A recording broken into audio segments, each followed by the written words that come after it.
so twebwe dukora amajoro turara twicaye turakoresha ama energy menshi mugo gacu usanga rero nk'umuririmbyi so we urumva rêve yiwe nukuza muri studio akarecording indirimbo yo gaciherera muri telefone yiwe cyangwa gaciherera mu nzi wabo.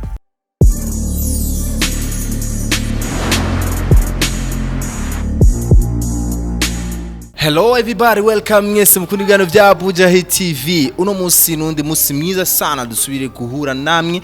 Ndazuye muri benshi sana kwisi mukurikirana ibiganiro vya Abuja Hit TV. Isaac Class kuri MC behind the camera ninde Scott ni wawundi nyene.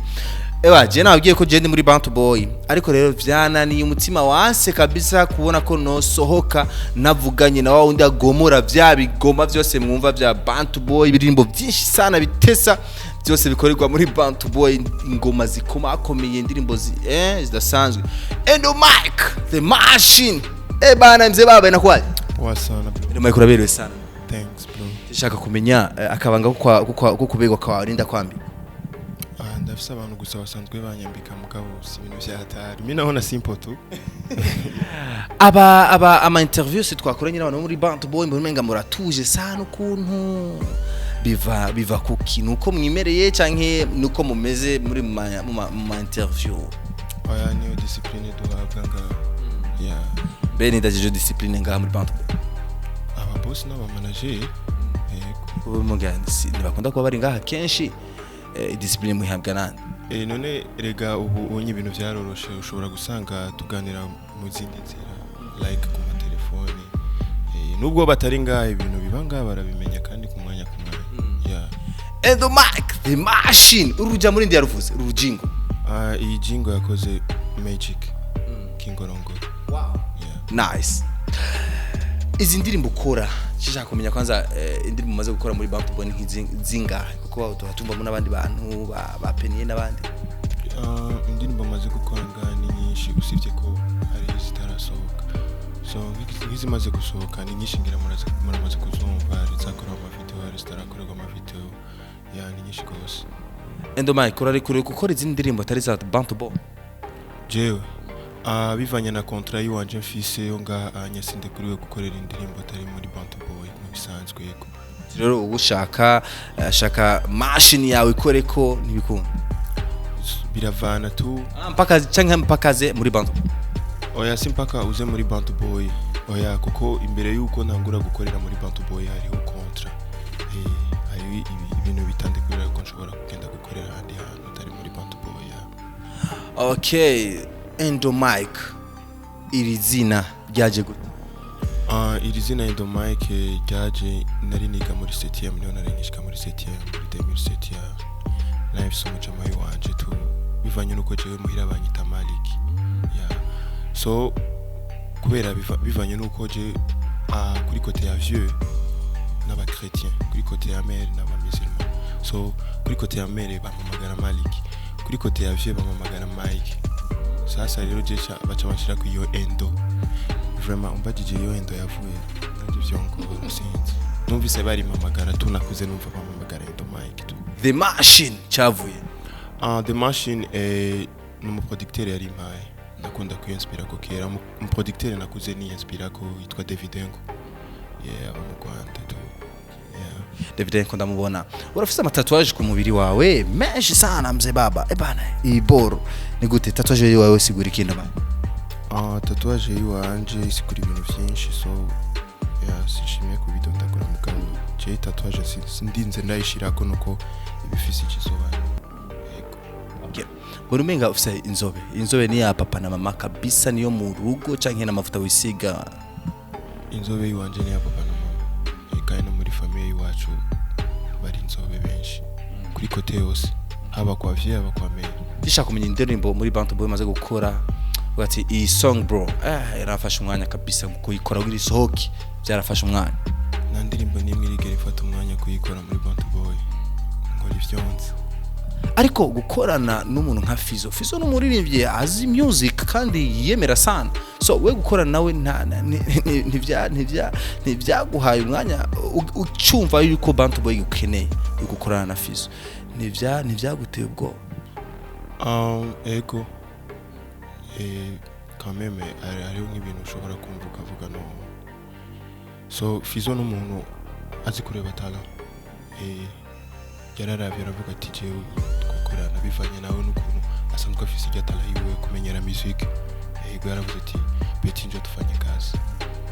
Kubera ikindi Mike atakunda kuyerekana kuma kamera kuma interview mu muziki like uze atasura kidogo kubera iki Mike utakunda kuyerekana sana? Ndi timide ya ku bintu vyerekeranye n'amarezo sosiyo kabisa si ibintu vyanje. Gusa nzogerageza kuko ndaza akamaro kawe ndamaze kubona akamaro kavyo. Okay.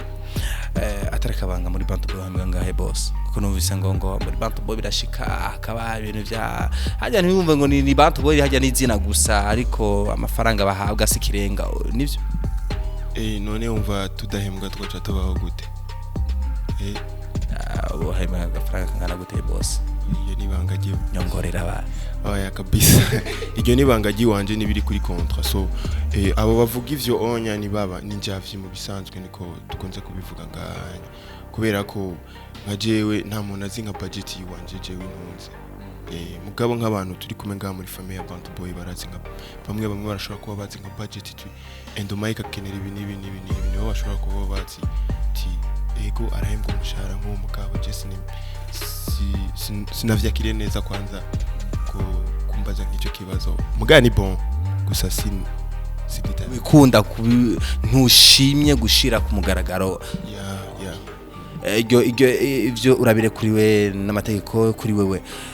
Ino silver wambaye ku kuboko ino saha wambara isaha kubera iki kugira ubegwe cyangwa wambara kugira uraba amasaha?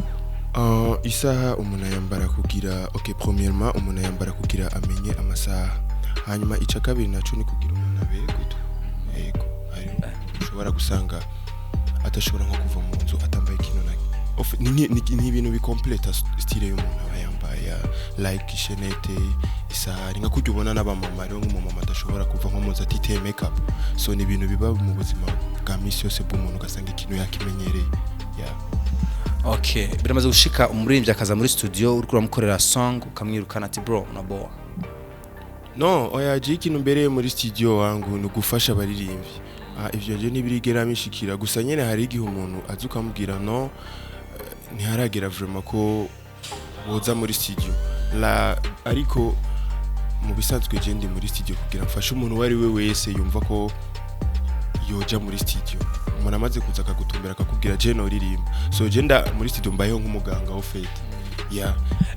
Negerezwa kwiyaranje. Okay, je ngira ndaguhe trophy, ngira ndaguhe tuzo imwe ngaha ariko shaka umfashe w'impere umuproducteur umwe hagati ya Amiri na Amiri na nande my godness fatende na Adomix bose na producteur fata baba babiri gusa oyihana trophy imwe ndayihe imwe umumpera umwe muri aba babiri aho ugomba neranye kubera n'abantu nubaha cyane kabisa nofuma ndayifata nkayivujamwe kubiri basumwe nka mu igipande ubundi gipande vanye na respect ndabaha gusa sinofata ngo ndaye Adomix cyangwa ndaye Amiri nabantu nakuze numva kandi nabantu bafashije ahubwo abo bantu navuze nke kare n'umuntu yari yabikubwiye barafashije kandi ndabubaha gose.